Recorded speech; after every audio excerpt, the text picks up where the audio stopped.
Welcome to Sai classes. और आज जो है क्लास 10 साइंस की भी एक और video.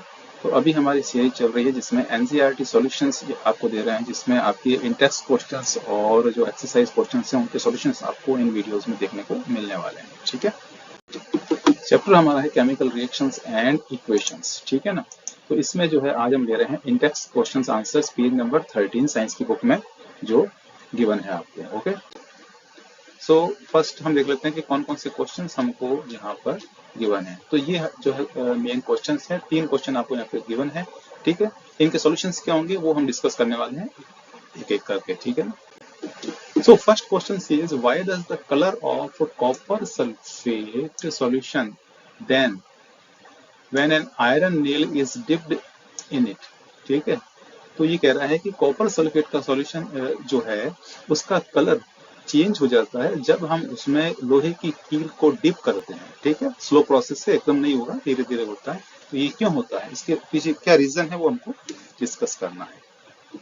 So when an iron nail is dipped in the copper sulphate solution, iron displaces copper from copper sulphate. तो जब हम क्या करते हैं कि कॉपर सल्फेट सॉल्यूशन में आयरन नेल को डिप करते हैं तो आयरन जो है कॉपर सल्फेट में से कॉपर को डिस्प्लेस करता है, because iron is more reactive than copper. इस बात को नोटिस करना है कि जो आयरन होता है वो कॉपर से ज्यादा रिएक्टिव है, इसलिए वो कॉपर को डिस्प्लेस कर देगा। Therefore the colour of copper sulphate solution changes. ठीक है, इसकी रिएक्शन हम देख लेते हैं। ये इसकी रिएक्शन है। तो हमने लिया था कॉपर सल्फेट सॉल्यूशन यहाँ पर। ठीक है, उसमें हमने आयरन की नेल डिप की। ये आयरन क्या करता है, इस कॉपर को डिस्प्लेस कर देता है, तो ये कॉपर जो है अलग हो जाता है और एक न्यू सब्सटेंस का फॉर्मेशन होता है, दैट इज फेरस सल्फेट। ठीक है, तो ये आप इसमें जो है डायग्राम में देख रहे हैं, ब्लू कलर का ये कॉपर सल्फेट सॉल्यूशन है। इसमें हमने ये जो नेल्स हैं वो हमने इसमें डिप की है। ठीक है, अब धीरे धीरे रिएक्शन होगी। तो हम देखते हैं कि जो ये कॉपर सल्फेट सॉल्यूशन है वो इस तरह का फेडेड ग्रीन या फेडेड ब्लू कलर का हो जाता है, बिकॉज ये जो कलर है वो है फेरस सल्फेट का। किसका है ये? फेरस सल्फेट का। ठीक है, तो ये इसका सॉल्यूशन हुआ। Second question, give an example of a double displacement reaction. Double displacement reaction, ठीक है, ये रिएक्शन क्या होती है इसके लिए सेपरेट वीडियो है। ठीक है, other than the one given in activity 1.10। तो एक एक्टिविटी 1.10 है, एक्टिविटी के जो है वीडियो भी अवेलेबल है यहाँ पर। ठीक है, एक्टिविटी के 1.10 में जो केमिकल रिएक्शन है उससे अलग आपको एक रिएक्शन देनी है। Okay, the other example of double displacement reaction is, वो क्या है? The mixing of solution of sodium carbonate and calcium chloride. ठीक है, तो यहाँ पर हम जो सब्सटेंस ले रहे हैं वो है sodium carbonate and calcium chloride. इनके सॉल्यूशन को मिक्स करते हैं।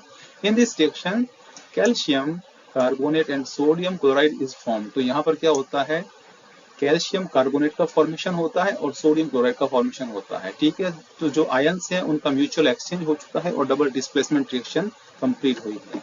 ये इसकी केमिकल रिएक्शन है। ठीक है, ये सोडियम कार्बोनेट है और ये कैल्शियम क्लोराइड है, एक्वेस सॉल्यूशन है।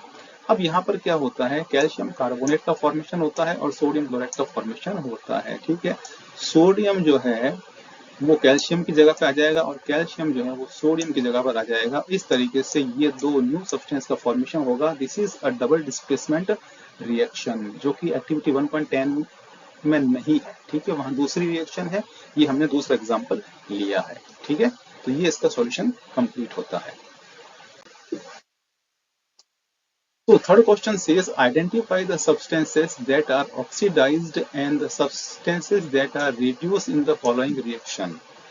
ठीक है, तो देखिए ये एक रिएक्शन आपको गिवन है, सोडियम रिएक्शन करता है ऑक्सीजन से और Na2O का फॉर्मेशन होता है।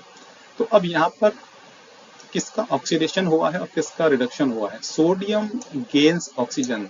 देखो यहाँ पर ये सोडियम सिंगल एलिमेंट है। ठीक है, बट जब ये सोडियम को हम देखते हैं प्रोडक्ट के फॉर्म में देखते हैं तो यहाँ पर सोडियम से ऑक्सीजन अटैच हो जाती है। ये ऑक्सीजन यहाँ पर अटैच हो गई है, इसका मतलब सोडियम गेट्स ऑक्सीडाइज्ड। सोडियम क्या हो गया है? ऑक्सीडाइज्ड हो गया। And on the other hand oxygen gets reduced. तो यहाँ पर जो ये ऑक्सीजन है इसका हो जाता है रिडक्शन। तो वैसे भी क्या होता है कि एक ही केमिकल रिएक्शन में ऑक्सीडेशन और रिडक्शन दोनों ही साथ साथ चलते हैं, ठीक है। तो इस प्रकार से एक सब्सटेंस का अगर ऑक्सीडेशन होता है तो दूसरे का रिडक्शन होगा, ठीक है ना। ओके, अब ये एक और केमिकल रिएक्शन है, कॉपर ऑक्साइड है, हाइड्रोजन से रिएक्शन करता है, कॉपर का फॉर्मेशन होता है और वाटर का फॉर्मेशन होता है, ठीक है। तो यहाँ देखो, copper oxide is reduced to copper. अब देखो कॉपर ऑक्साइड जो है वो यहाँ जाकर के केवल कॉपर बचता है, इसमें से ये जो ऑक्सीजन है वो निकल जाती है, अलग हो जाती है, ठीक है ना। तो it means copper oxide reduce to copper, copper oxide का रिडक्शन होता है कॉपर के फॉर्म में। एंड यहाँ पर हम देखते हैं कि हाइड्रोजन यहाँ पर जब प्रोडक्ट के फॉर्म में आती है तो यहाँ पर ये वाटर बन जाता है, यानी ऑक्सीजन हाइड्रोजन में ऐड हो जाती है, यहाँ पर ये ऐड हो जाती है। So hydrogen gets oxidise to water, ठीक है ना। तो हाइड्रोजन जो है वो वाटर के फॉर्म में ऑक्सीडाइज्ड हो जाती है, ठीक है। तो इस तरीके से ये इसका आंसर रहेगा।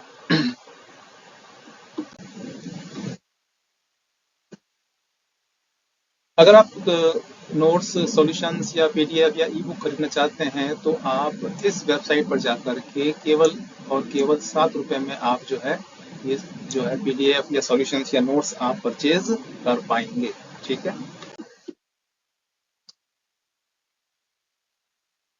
चैनल पर आपको अलग अलग प्लेलिस्ट मिल जाएगी, ये जो प्लेलिस्ट है आप जाकर देख सकते हैं, यहाँ पर आपके लिए काफ़ी यूजफुल कंटेंट है, ठीक है ना।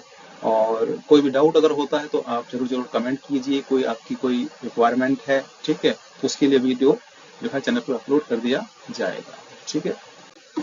अगर आपको वीडियो पसंद आता है तो को सब्सक्राइब कीजिए sign classes by Manish Saxena and Bhumika Saxena, अपने फ्रेंड्स के साथ में जरूर जरूर शेयर कीजिए। मिलते हैं नेक्स्ट वीडियो में।